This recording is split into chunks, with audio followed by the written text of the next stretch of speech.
नाम राकेश है, मैं दिल्ली से हूँ। मैं अपने काम से छुट्टी लेकर घूमने को निकला। रात ज्यादा हो गई थी, इस वजह से मुझे होटल मिल नहीं रहा था। फिर मैं थक हार कर अच्छी सी जगह पर अपनी कार लगा के उसका एसी चलाकर वहीं कार में सो गया। सुबह उठा तो एक 35 साल की औरत मेरी कार की खिड़की बजाकर मुझे जगा रही थी। मैंने कार से बाहर निकलकर उनसे बात की और उन्हें अपनी समस्या से के बारे में बताया। वो कुछ सोचकर बोली, अगर ऐसी बात है तो आप 3 दिन के लिए मेरे यहाँ ठहर जाओ, मेरे घर में कमरा खाली है। 3 दिन बाद मेरे बेटे बहू आ जाएंगे, अभी वो कहीं गए हैं। इस तरह से मुझे रुकने के लिए एक ठिकाना मिल गया था। वैसे भी मुझे वहाँ कुछ टाइम रुककर आगे चला जाना था, क्योंकि मुझे गुजरात जाना था। उनका घर ज्यादा ही बड़ा था, उसमें 6 या 7 कमरे थे। मैं अंदर आया और उनसे बात करने लगा। मैं उन्हें आंटी बोलकर बात कर रहा था। वो मुझे घर दिखाने लगी थी, जबकि मैं उनकी इमारत को देख रहा था। कुल मिलाकर साड़ी में आंटी खूबसूरत लग रही थी। मुझे उन्होंने नीचे की मंजिल में एक कमरा दे दिया और बोली, हाथ मुंह धो लो, मैं नाश्ता बना देती हूँ। इतना कहकर वो नीचे चली गई और मैं उन्हें ताड़ने लगा। आंगन में वो काम करती दिखाई दे रही थी। उसी दौरान उन्होंने एक बार ऊपर देख लिया था और मुझे पता भी नहीं चला था। फिर मैं नहाने लगा। नहा कर मैं अपने कमरे में आया और दरवाजे को लॉक करके कपड़े बदलने लगा। उसी समय मुझे उनसे हुई बातचीत में याद आया कि आंटी ने अपना नाम कविता बताया था। बड़ा मस्त सा नाम था, लेकिन हरियाणा में ऐसा नाम कम ही सुनने को मिलता है। मैं यह सब सोच ही रहा था कि जब ही दरवाजा बजने लगा। मैंने दरवाजा खोला तो वो कुछ नाश्ता बनाकर मेरे लिए ले आई थी। फिर वो नाश्ता रख कर और वापस मुड़कर मुझे देखने लगी, हल्की सी मुस्कान देने लगी। तभी मैंने उनसे उनके पति के बारे में पूछा तो वो बोली, नाश्ता करके नीचे आओ, मिलवाती हूँ। वो चली गई और मैं नाश्ता करने लगा। मैंने नाश्ता किया और बर्तन लेकर नीचे आ गया। मैंने उनको आवाज दी, आंटी। वे शायद बाथरूम में नहा रही थी तो वहीं से आवाज दी, बैठो, मैं नहा रही हूँ, अभी आती हूँ। उनकी सुरीली आवाज सुनकर मुझसे रुका नहीं गया और मैं वापस वहाँ से आकर कुर्सी पर बैठ गया। अचानक आंटी बाहर आई और मैं अचानक से खड़ा हो गया। उन्होंने थोड़ा हल्के से मुस्कुरा कर बोली, बेटा बैठ जाओ, मैं अंदर से अभी आती हूँ। वो कब वापस आई मुझे पता नहीं चला। वो आकर अचानक से बोली, क्या बेटा तुम ऐसे ही बैठे रहते हो? मैं शर्मा गया तो बोली, चलो चाय पी लो। अब मैंने अंकल के बारे में पूछा तो बोली, वे आज सुबह ही अपने रिश्तेदार के घर गए हैं,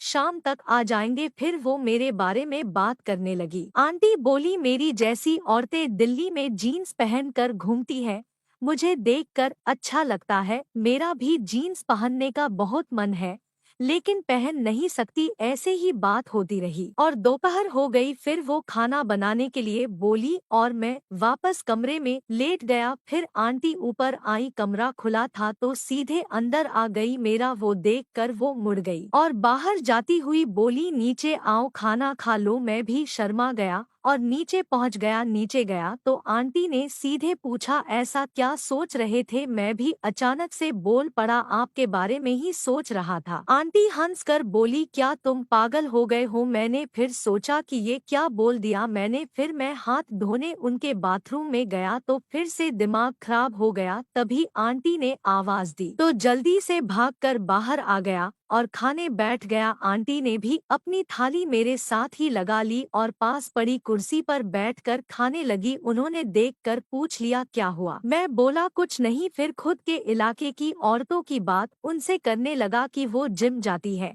और आप तो बिना जिम जाए उनसे बेहतरीन दिख रही है। अपनी तारीफ पर वो मुस्कुरा कर धन्यवाद कहती हुई बोली, क्या क्या करती है दिल्ली की औरतें, मुझे और बताओ। अब हम लोग खाना खा चुके थे। मैं वहीं उनके पास बैठकर फेसबुक पर दिल्ली की औरतों के फोटो दिखाकर बोला, देखो आंटी। इसको वो देखने के बाद शर्मा कर बोली और कहने लगी, ऐसे भी कपड़े पहन लेती है इस उम्र में। मैंने फिर से आंटी को छेड़ा, आप कौन सा कम हो? मैंने उनको उकसाया और बोला, आप चाहे तो अभी उन जैसी बन सकती हो, चलो मार्केट ऐसे कपड़ों की शॉपिंग करने में। ये बोलकर ऊपर अपने कमरे में आ गया। उन्होंने मुझे आवाज दी और वापस से नीचे बुलाया। मैं उनके करीब आया तो वो बोली, जब तुम शहर में लड़कियों को देखते होंगे तो तुम उनके दीवाने हो जाते होंगे। मैं बोला, आंटी उन्हें देख कर तो मेरा हाल बुरा हो जाता है। आंटी बोली, अगर मैं शहर में रहती तो क्या मुझ पर भी वहाँ के लड़के दीवाने होते? तो मैंने भी कह दिया, आंटी आप अभी दिल्ली में होती तो मैं आपको अपनी प्रेमिका बना लेता। ये बोलकर मैंने कुछ नहीं सोचा और आंटी के पास जाकर सीधा उनकी आंटी मानो मेरी इसी का इंतजार कर रही थी। फिर वो सब के बाद हम सो गए। फिर शाम हो चुकी थी। अंकल 7 बजे घर आए। अंकल को कुछ नहीं पता चला था कि उनकी पीठ पीछे क्या हो रहा है। फिर हम सब ने साथ खाना खाया। आंटी के चेहरे पर मुस्कान और चमक देखता हुआ मैं खुश था। जब मैं जा रहा था तो मनो आंटी की आंखें मुझे रुकने का इशारा कर रही थी। मैंने उनसे कहा कि बाद में कभी आना होगा तो आपके पास जरूर आऊंगा। फिर मैं वहां से चले गया।